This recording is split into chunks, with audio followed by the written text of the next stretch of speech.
my generation may not know very much about them, but until my father's generation, a lot of Muhiyals, or also called as Hussaini Brahmins, knew a lot about traditionally us straddling two worlds, both Islam and Hinduism, so to say.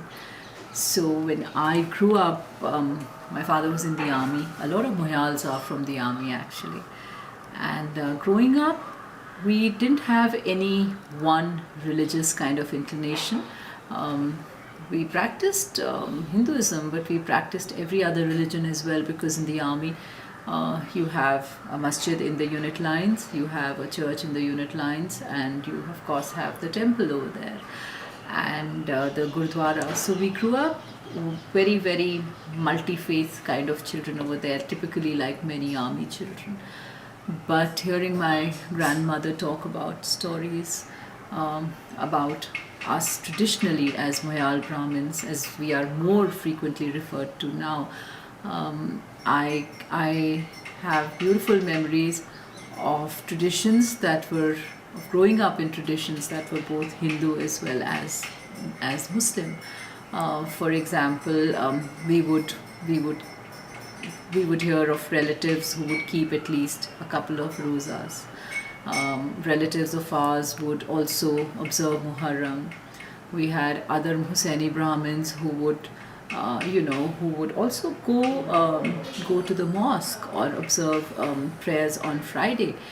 But we were clearly also told that we are Brahmins, and yet we are maybe the most different Brahmins ever, because we also have deep connections with Islam.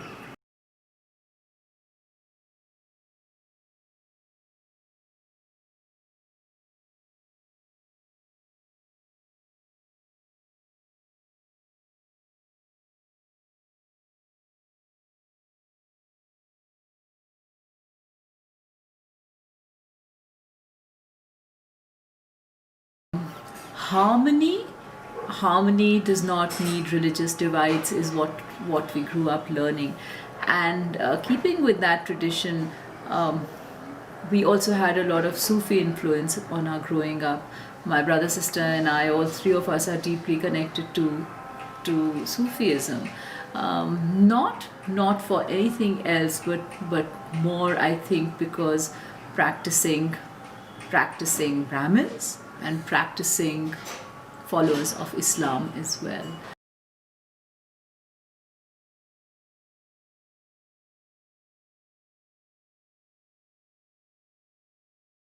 My grandmother was a Dat. So she was very fond of telling us this story, because she felt that her direct lineage really was to him.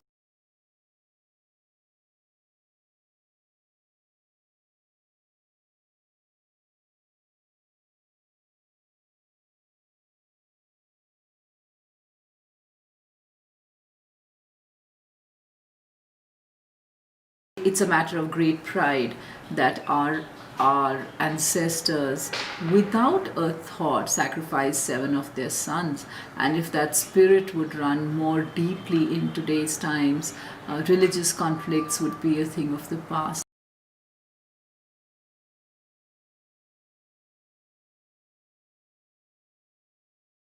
And today, when I talk to friends about this bloodline, which embraces both, they're stunned, because as we go forward into each year, religious divides seem only to be growing wider.